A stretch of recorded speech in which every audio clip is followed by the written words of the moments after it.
All right, welcome to the 4 o'clock session for Newman Numismatic Portal Symposium today. We have Gerry Fortin speaking on when it gets serious, proven collecting habits.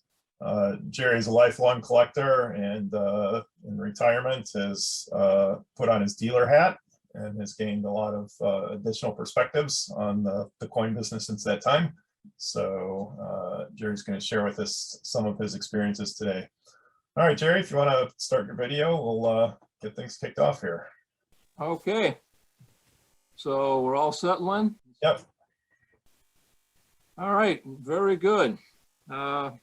Greetings to everybody who's in the session. A little background. Len sent me an email, said, hey, Gerry, would you be interested in presenting at the next NNP symposium? And I said, sure. I thought about it for 5 minutes, and then I said, why don't I talk about what I talk about, most often with GFRC clients?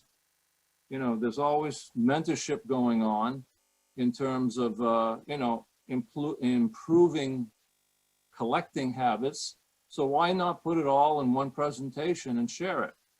So that's what you're going to have today. So let's go to the first screen.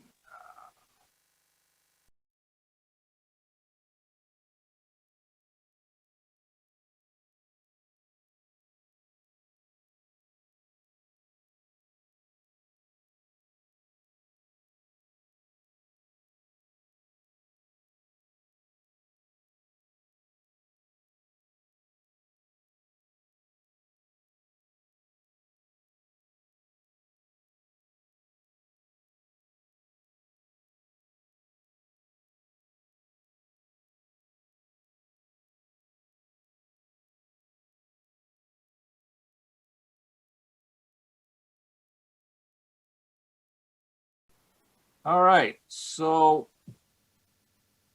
why did I build this presentation? I think I gave an inclination of that. The mission is to share many personal experiences and learnings as I've been there in terms of building a fairly advanced collection. Premier collections require a considerable amount of planning. It's a very, very detailed undertaking, and it should not be done on a frivolous basis. One of probably the most important things, and if you're looking at that third bullet point on the slide, there's 3 action items there. And those 3 action items are difficult. One is understand what you don't know about a series or an objective that you're trying to collect. Secondly is you have to improve skills. That takes time and effort. And finally, you need to find mentorship. So those 3 actions are key to becoming a sophisticated collector and building premium collections. Building a premium collection doesn't happen in 1 or 2 years. If you're building a collection that quickly, it's probably not a premium collection. It's a long multi-year project, and sometimes it can take a decade or 2, because the really top quality coins don't come on the market very often. They're tied up in collections. You have to be patient, and you have to recognize when they do come to market. Financial resources are also critical for building a serious collection. You've got to have funds available and strike when the coins come on the market. And I'm going to close this presentation with a summary and talk about what I believe is some of the most important advice I can give based on what I've learned, over doing this for 30 years. All right, so let's just talk about my numismatic hobby experience. I'm an avid collector, and I've been a researcher since 1988. It's amazing how time goes by. I've authored the definitive resource for Liberty seeded dime variety collectors. I call it the web book. Len doesn't like that title, but he's gotten used to it. I've also built a 7-figure Liberty seeded dime collection since 1988 with nearly finest Civil War estimates known. If Tom Bender is in the audience, I'll recognize that I don't have the finest 65S dime. I currently operate GFRC and Gerry Fortin Rare Coins, and now the GFRC online auctions. So totally immersed in the coin business. That's what I do as a retirement career. And since 2015, I've been advising a host of clients on a personal basis. I'm very accessible and I answer all kinds of questions. Many of the questions bring about commentaries in the daily blog that I publish every day. So let's go to that first important topic. Serious collections require serious planning. Firstly, you need available time to execute this kind of project. Now, some people have sufficient time and can make this a personal project and stay anonymous. Or others who are very busy, let's say you're a business person, you're consumed with a career, but you would still like to build an advanced collection. Your alternative is working with dealers. Now, there's pros and cons to this. Doing it on a personal basis, you stay anonymous, you make your own decisions, and you learn a lot. You learn a lot through mistakes. Working with dealers sometimes is not advantageous because once the word is out that you're building this type of collection and using 1 or 2 dealers, sometimes the prices get pushed up on you, and that's not good. So it's a trade-off. Working with dealers, you can get some mentorship, but it could be more expensive. The next point is, what kind of attention span do you have? Are you a restless person, or are you a very calm person that can go 10 years on a project and not feel uncomfortable? You know, in my dealing with clients, I've dealt with the full spectrum of individuals who have no patience to those who have infinite patience. What you have to ask yourself is, what is the purchasing frequency to stay engaged with your collection? Do you need to buy a coin every 2 weeks, every month, every 6 months? You have to think about that because that ties into funding and your objectives. Another serious part of planning is, what's your end game on the collection? Are you going to clearly define at what point you believe your collection is done and you plan to sell it? Or are you just winging it and you're going to leave your collection to heirs? A serious collection can be a very substantial financial commitment, so you should carefully think about the end game for your collection. Another key point is, are you setting realistic acquisition expectations? Let's say you want to collect Liberty seeded quarters at the AU 58 CAC level. Hey, that's a really great idea. But have you looked at the CAC report to see the populations in AU 58? Is it even doable? How long will it take you?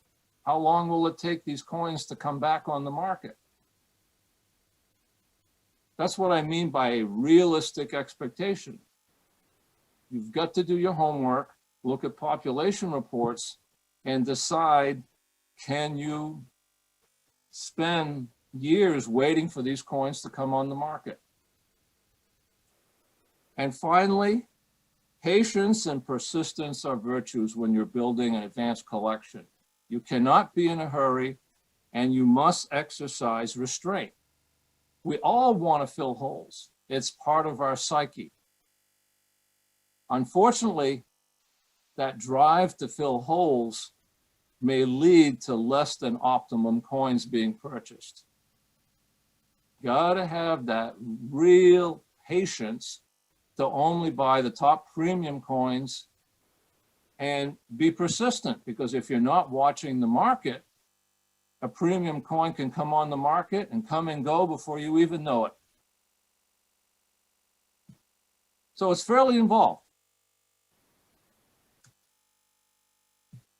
All right, let's go back to understanding what you don't know and getting help.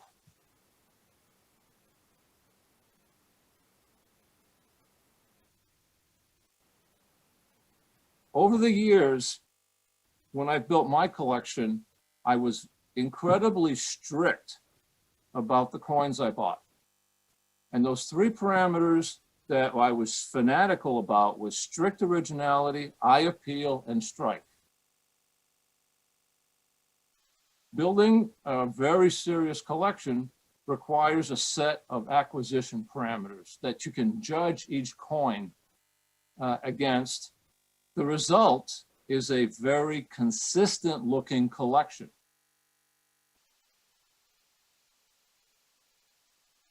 I'd like to remind everybody that third-party grading labels are only an opinion, but they drive many emotions.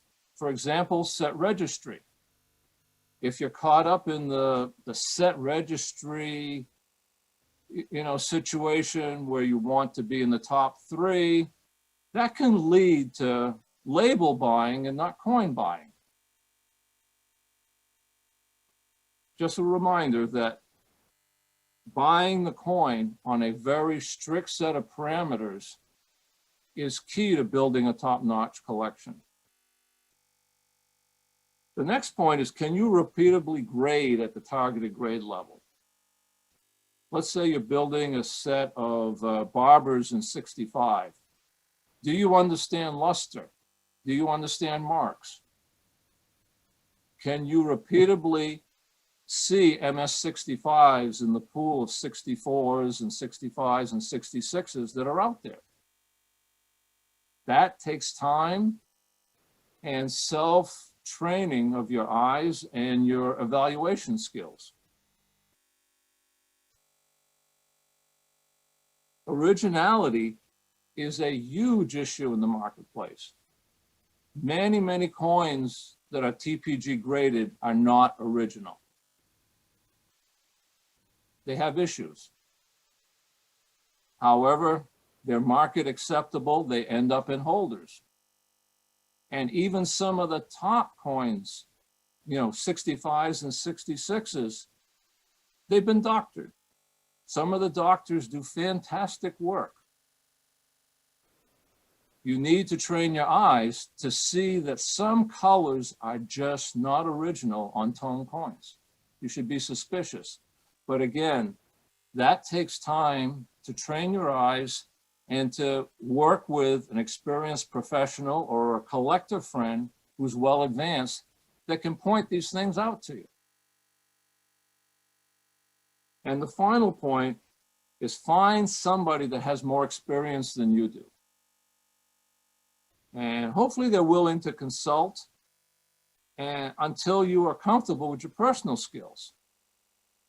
Now, how do you judge if your personal skills are growing? Really, the feedback loop is the number of mistakes you make. And I'll talk about that in a subsequent slide. You must build a feedback loop to evaluate what you're buying.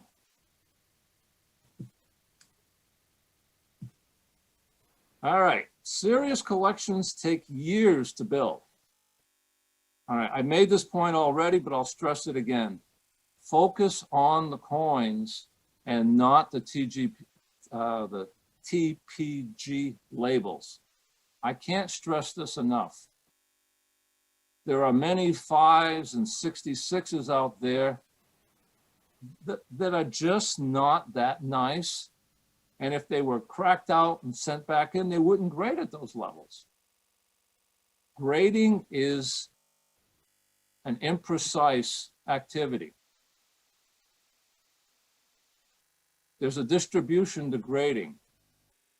And as a serious collector building a serious collection, you want to be buying the top end of the grading distribution, not the bottom half of the distribution.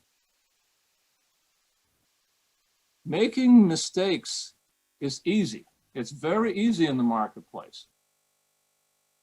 Locating premium coins is very difficult.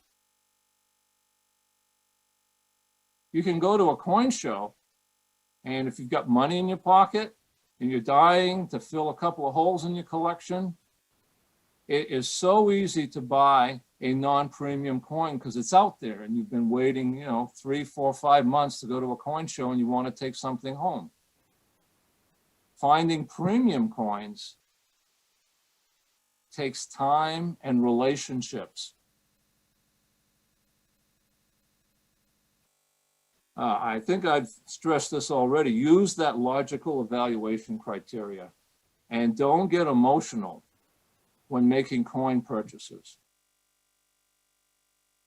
If you're missing 4 or 5 coins to be number 2 on a set registry, and if I just buy this one, the label's MS66, and I'm going to be, you know, that much better ahead of the next guy, that's what I call emotion. Key is the coin. Is the coin actually just a premium coin that meets all of the evaluation criteria? Premium coins are easily recognized if you look at enough dregs. And I can't stress this one enough. Collectors that are building premium collections need to go out to coin shows, need to go out to auction lot previews and look at hundreds of coins in the series that you're collecting. That's about the only way you can really tune your eye and train yourself to understand what are the premium coins.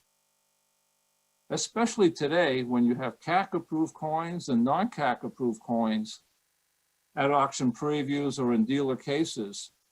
CAC approval is a really great learning tool beyond the value that CAC provides in flagging, you know, the top end of the distribution and accurate grading. It's also a great learning tool. And CAC coins really provide a path of least resistance with the lowest probability of making mistakes.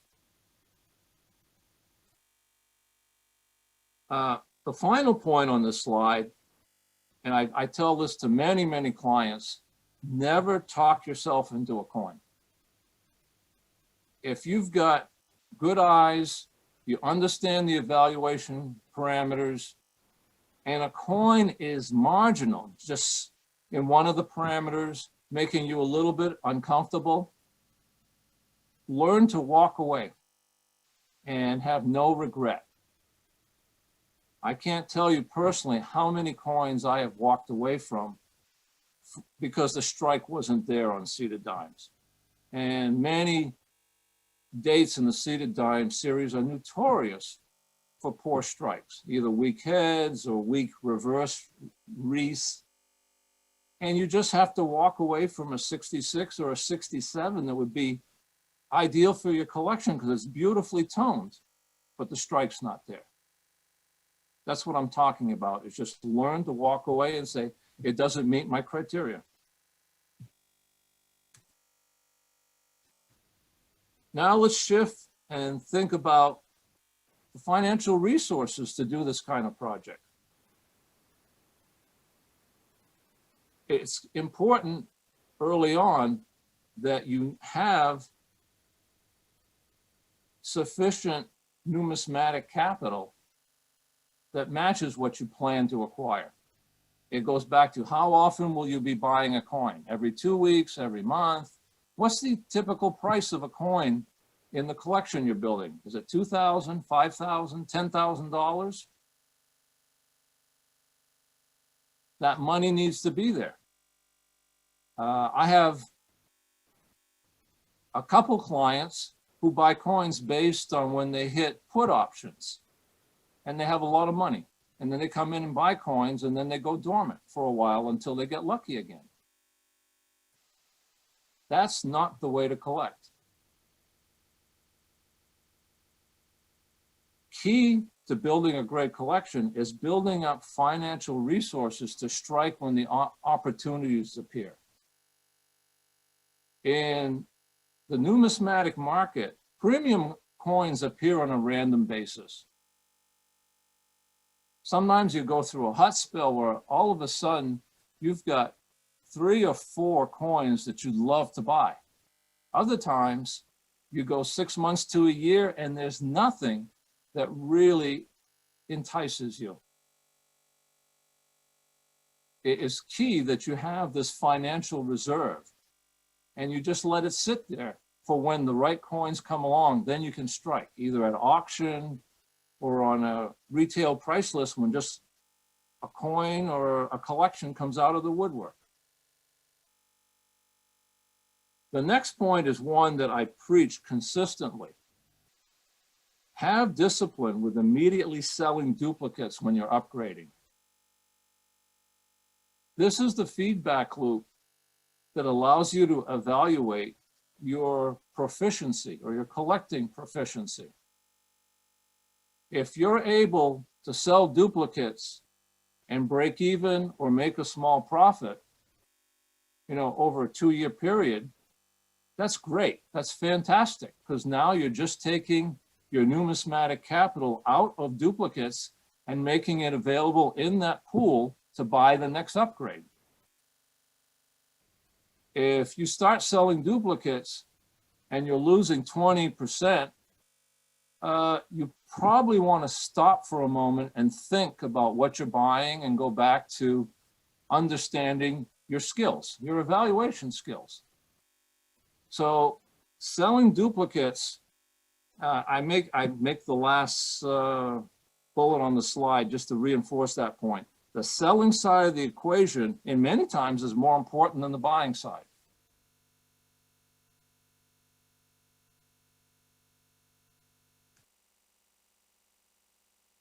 All right. Well, this is moving along quickly. So a summary. Premier collections take passion and a commitment to assemble. It's a lot of work. Evenings are spent looking at a host of dealer websites to see what new coins might be fresh on their list, looking at the auction houses, going to collector's corner to stay current there. Whatever method you choose, the hunt for premium coins takes considerable time, unless, of course, you delegate that to a dealer and have the dealer do all the work for you. But that's going to cost money, and you may still not get the top coins because a dealer has an incentive to sell you coins.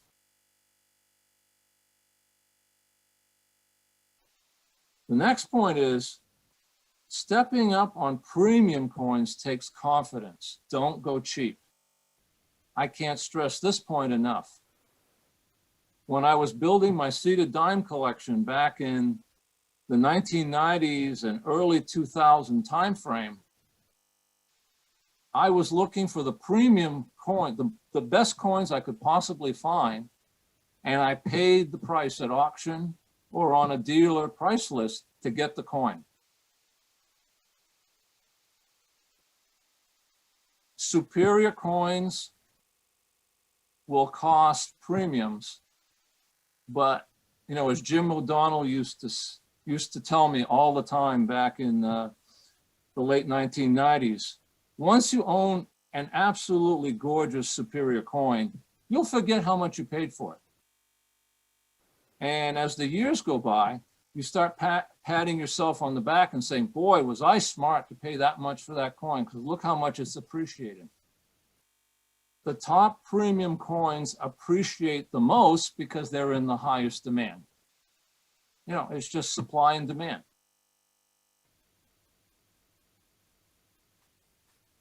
The next point is, it's easy to have a theoretical understanding of proven collecting habits as I've shared today. Everything makes sense. But this is just a start. It's a lot of work. It's a lot of work to understand what you don't know. It's a lot of work to look at hundreds of coins, you know, at coin shows to train your eyes. It takes sometimes humility to have a friend or someone who will look at your collection and give you honest feedback about what you're buying.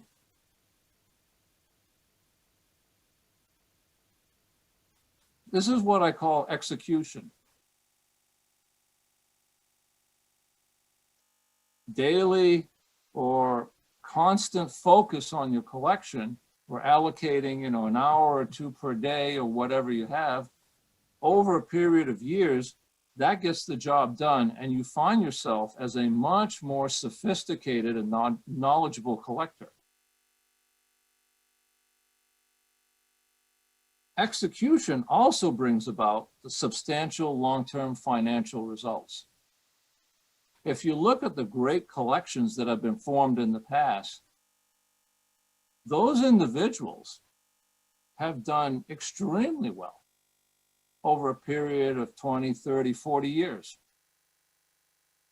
Going in and out of a collection, building a collection, let's say in 2 years, and deciding, okay, I'm going to sell. If you can break even, you know, when you sell with commissions, that's fantastic. But to actually see your numismatic capital become a financial investment, you're talking a much longer time frame. And finally,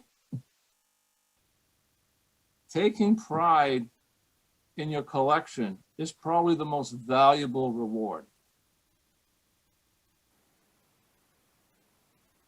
Being number one on a set registry, I don't know, it doesn't float my boat. But when I put out my seated dime collection at a coin show on display, you can't imagine how proud I am of the years it's taken to find these coins and put them all in 1 or 2 cases. So just consider that point. Building a premier collection is not a race. It's not competing against other people on the set registry. It's more of a personal learning experience, and it teaches you, again, that patience.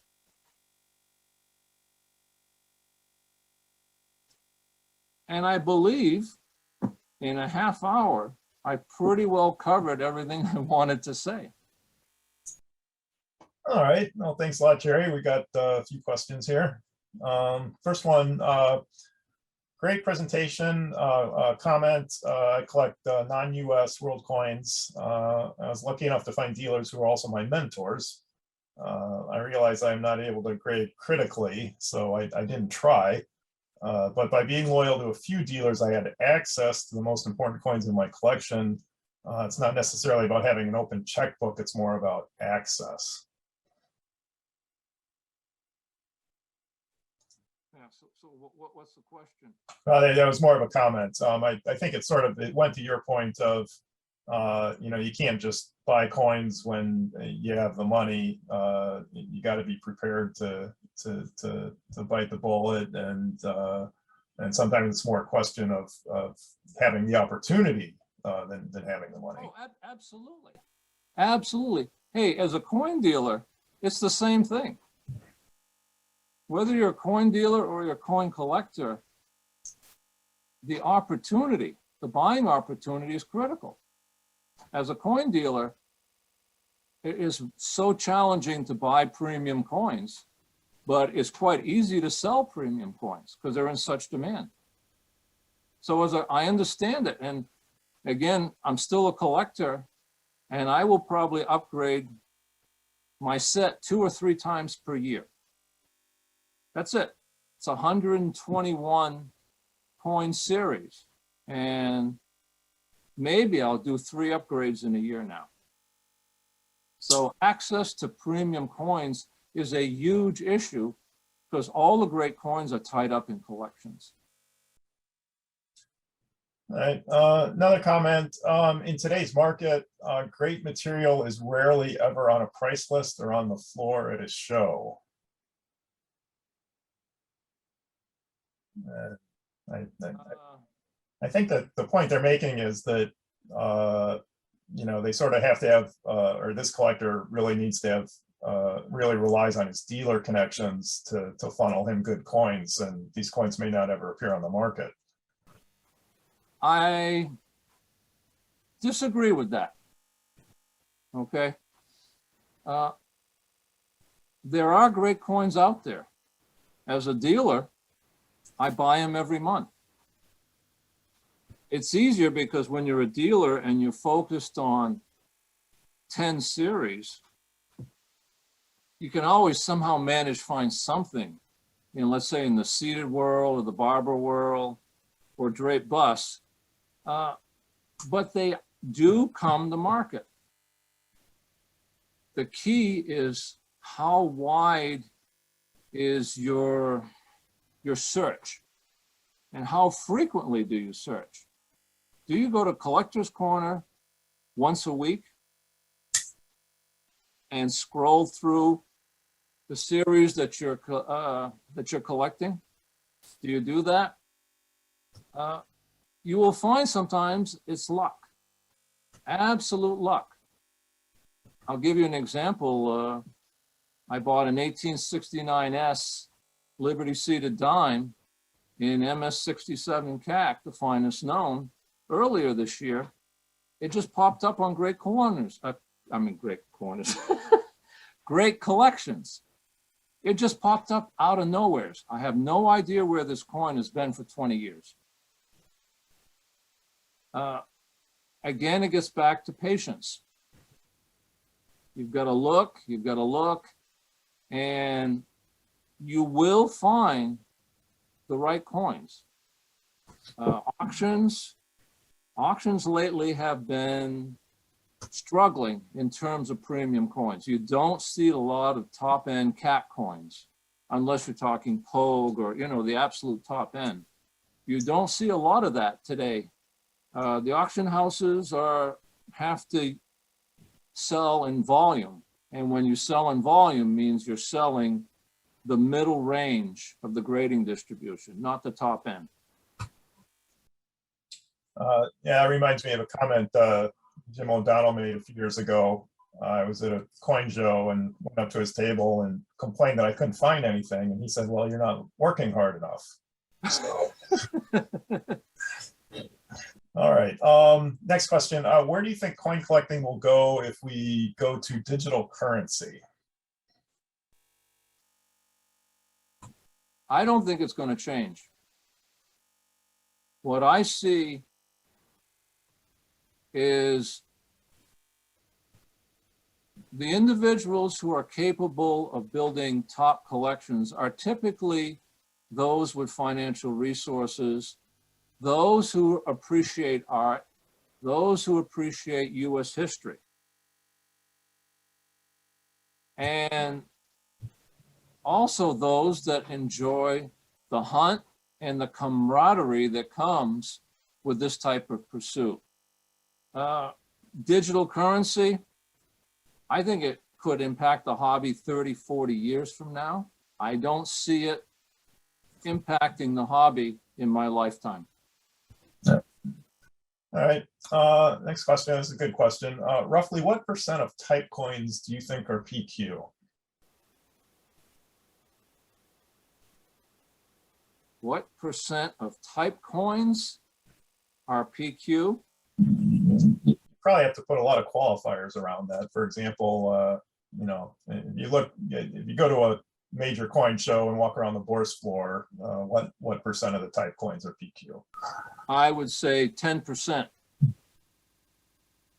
Just to stimulate some additional thought to the person who asked the question. You have to remember the grading distribution. If CAC is only approving, let's say, the top 20% of the distribution, and then you cut that down to 10% for the really premium part of the distribution, I think that's a fair number. Okay. All right, next question. This person apparently has some inside information, but he says, several weeks ago, you sold a number of shield nickels at a great collection Sunday night auction. Were these duplicates, primary coins, a portion of your collection or your entire collection? What led you to sell these coins? I'm not understanding. We're talking shield nickels? Yeah, I rarely deal in shield nickels. yeah, so I'm not sure where they're coming from. I'm pretty much a blank sheet of paper on shield nickels. Okay, yeah, all right. Okay, let's Sorry. Talk to me about seated. yeah, all right, let's get back to seated dimes here. For the type collector, what date in the seated dime series offers good availability and value? In the seated dime series? Yes. Oh, man, great question. Thank you so much. All right. He's saying for the type collector, so. For the type collector, well, of course, 1837, large date. You got to have an 1837. They always come well struck. They're available, and the prices are reasonable.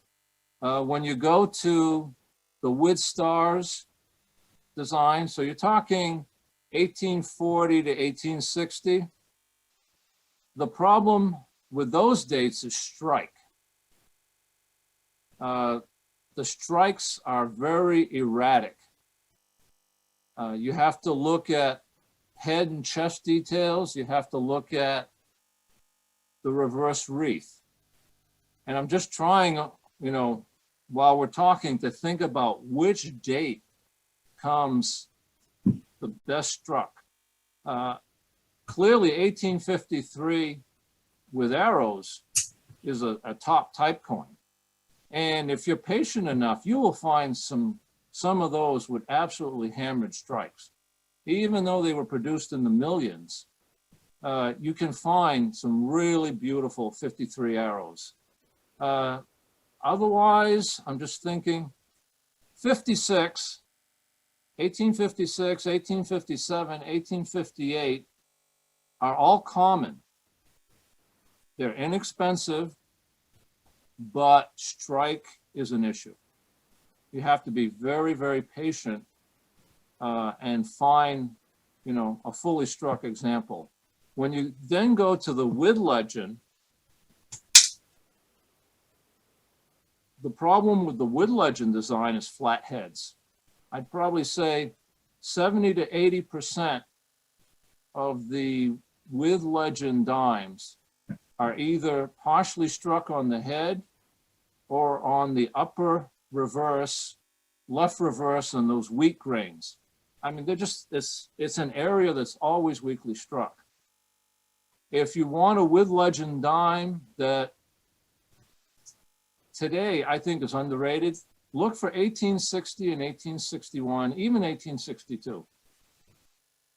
All right, those are reasonably priced, and you're not going to get into the Civil War years where the mintages drop dramatically and you have to pay huge premiums. Actually, 1862, as I think about it, is probably one of the best dates because many of the 1862 dies were somewhat proof-like. So you get a nice sharp strike and you get steely proof-like feel. So I would look at the 1862 date. Okay. And finally, 1873, 1874 with arrows. Strike is a big issue for those dates.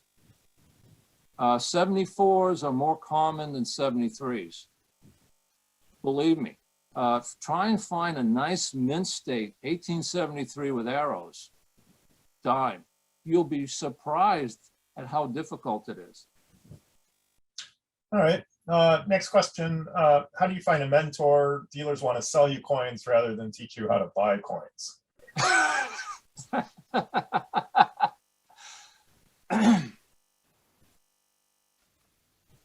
That is a fantastic question. Whoever asked that question, that's a great one.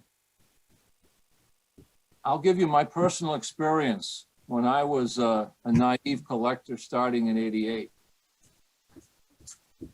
It's a two-way street. You have to sit down and talk with dealers who specialize in the area that you're moving into. Then you buy a few coins and you ask for mentorship. Don't be bashful. Ask questions. And then you'll quickly learn if the dealer has any interest in helping you. Some dealers are just completely transactional. They just buy and sell coins. Other dealers believe, and I'm in that group, that an educated collector is the best possible client I can have. One obvious reason is no returns. They're sophisticated. They know what they're buying, and they're happy. They're happy when they get the coins. There's no questions. When you're taking more pot shots, that's where it becomes a difficult relationship with a dealer. Also, try and join the Liberty City Collector Club, the Barber Club, or whatever club that is related to the series you're collecting, and get to know the officers and the top active collectors in the club. You will be amazed at how forthcoming and sharing these people are. You will learn a substantial amount if you go to coin shows and spend time with these people, volunteer at a club table, and just absorb the conversation that's happening. So that's how I did it. My mentors were, when I got started, were Brian Greer. All right, he was a dealer, but he was also a collector. He had just published his book on Liberty Seated Dimes. Brian and I became close. I bought a part of his collection to start my project. And Brian was instrumental on dates, on how to behave as a collector with respect to dealers. All right. You pay the asking price. You don't try and negotiate, or whatever you want to call it, and try and drive prices down. Right away, you can forget it. No dealer will agree to be your mentor if you're not willing to pay his asking price. That's a given. My next mentor was Chris Pilliard. Chris Pilliard was a fellow collector, but he was a metallurgist at Carpenter Research. Chris taught me the metallurgy of silver coins and how to identify original coins. We would do auction lot previews together, and we would just go through the coins and just shake our heads as we looked through the boxes. And finally, the last one was Jim O'Donnell. Jim O'Donnell loved to tell stories, but if you had the patience and to listen to his stories, because he was a walking dictionary on major auctions and appearances of key date seated coins, I learned so much about the rarity of individual dates from Jim by just listening to him, but it took time. So again, as I said in my presentation, building a superior collection is a challenging project, and it's going to take time, it's going to take humility, it's going to take relationship building. Okay. Yeah, and I might add, the best time to ask for advice from a dealer is not when they're super busy at a show. Oh my God, yes. So you just try and find a dead period and, just make your approach then. Yeah, and personally,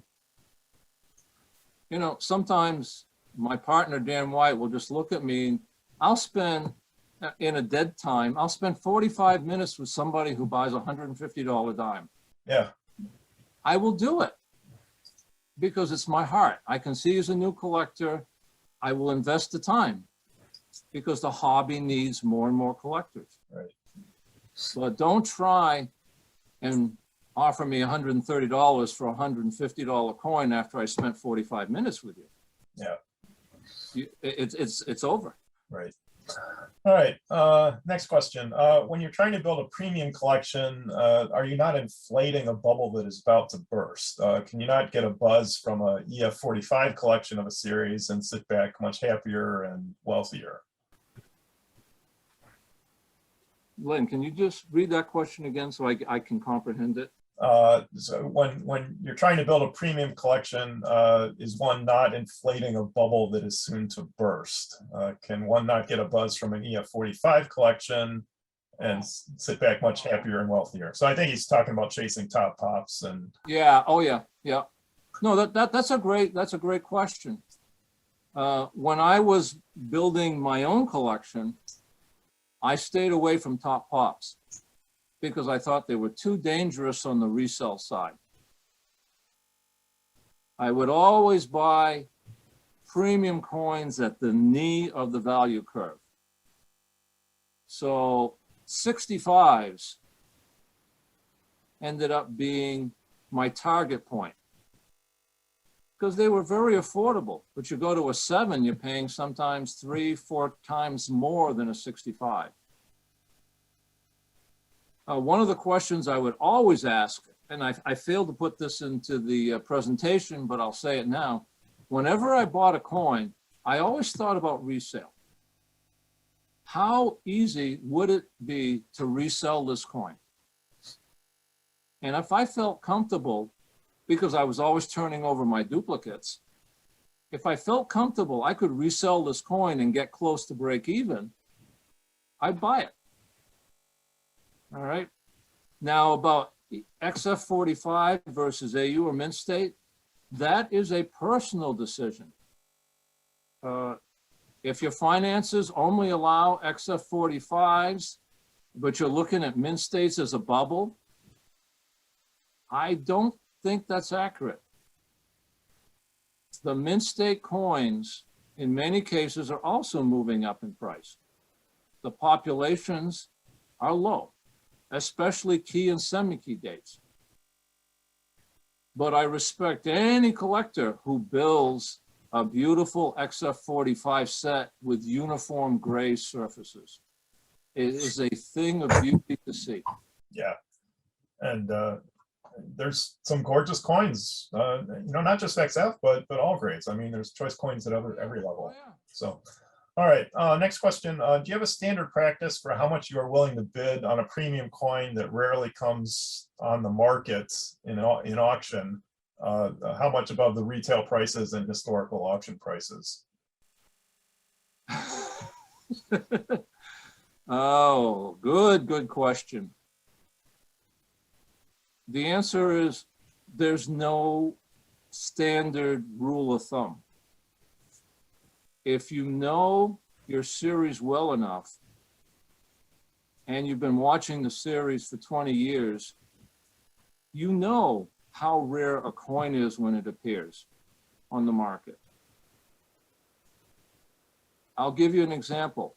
Earlier this year, again, at Great Collections, I bought an 1869 S dime, MS67 CAC, finest known. PCGS guide was 10,000. CAC guide was, I think, about 8,500 or 9,000. I paid 26,000 for the coin because that's what it was worth. Because all the other S mints in 66 or 67 from that period are trading at that level. The price guides were wrong. That is a real test for any collector, is when you know your series well enough that you can look at the price guide and say the price guide's wrong. And you have the internal fortitude to go out there and pay a big price. I've done it on a number of occasions, but I trusted my knowledge at that point. So there's no rule of thumb. Again, it gets back to education and confidence. Yep. All right. Next question. You mentioned one should have a final plan for your collection. Do you have a written out plan for your the receipted dime collection? And if so, do you care to share it? Right now, I am having way too much fun creating the collection because I have the resources to do this where I did not have it in the 1990s when I was, you know, I had two great kids that I had to put through private school and then college. Now I have the resources. Eventually the collection will be sold. I do not plan to leave this problem to my heirs. I will sell the collection. Who will sell it is a question mark. Will GFRC auctions be big enough to handle the collection? Or do I need to consign it to another auction house? But it will definitely go through an auction house. The question is who? All right, next question. How difficult is it these days to collect progressive die states in some of the early coins, and are people paying attention to these? Oh, absolutely. It's becoming more and more difficult. Die variety collecting continues today, including progressive die states. One of the issues, let's say just in the seeded world, is there are still so many variety collectors out there that they absorb too many pieces for certain dates. So they're putting, especially cuds. Cuds are incredibly popular right now. Shattered dies are incredibly popular. So it is difficult for those just entering the market looking for terminal die states. I don't have any additional advice beyond that. Again, it's luck. It's join the club associated with your series, become friends with those that are collecting these types of coins, and then start trading. Okay. Relationships are paramount for getting the coins that you're seeking. All right, next one asks, for a collector with a lower income, are you better off collecting higher quality gold or silver or interesting coins, or hoarding metal content in other gold or silver coins? So I think it's sort of saying, for someone with a lower income, should they, go after collector coins or go after bullion coins? Yeah.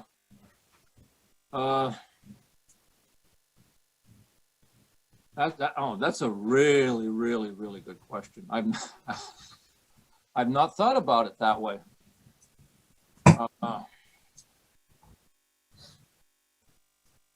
For silver coins, I would say go after premium collectible coins.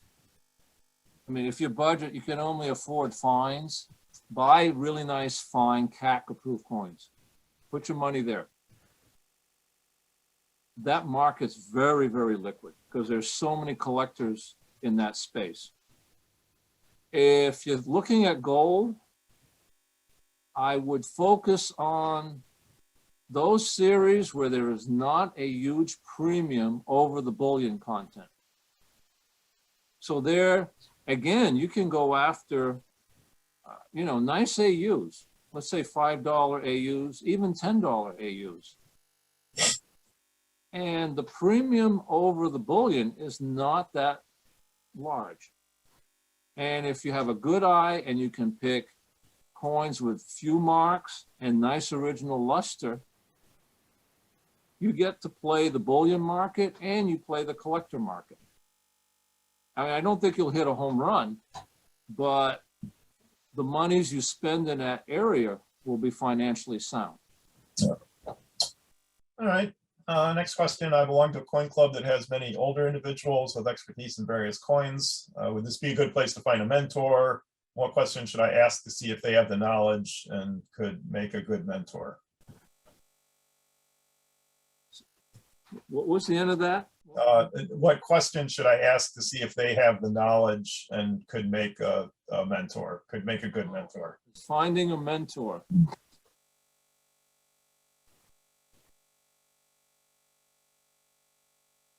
Just going out and asking somebody, will you be my mentor? That's not the approach. Yeah, right. When I found my mentors, it was judgment on my part. If you talked with an individual long enough, you will get a sense of whether or not their knowledge is well beyond yours where they can help you. All right, so you have to, build an initial relationship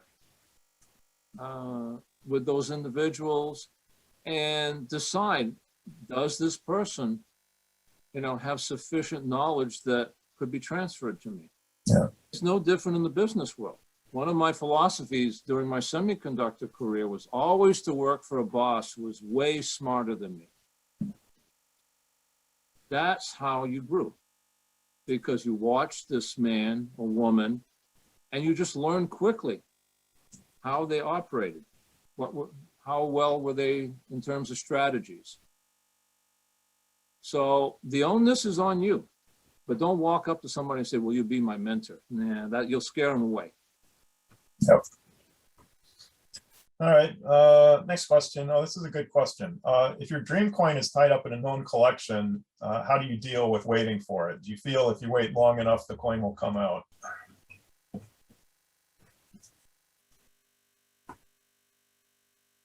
Oh, I'm faced with that right now.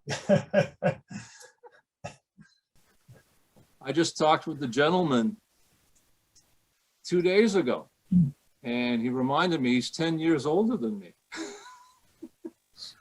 That's what I mean by patience.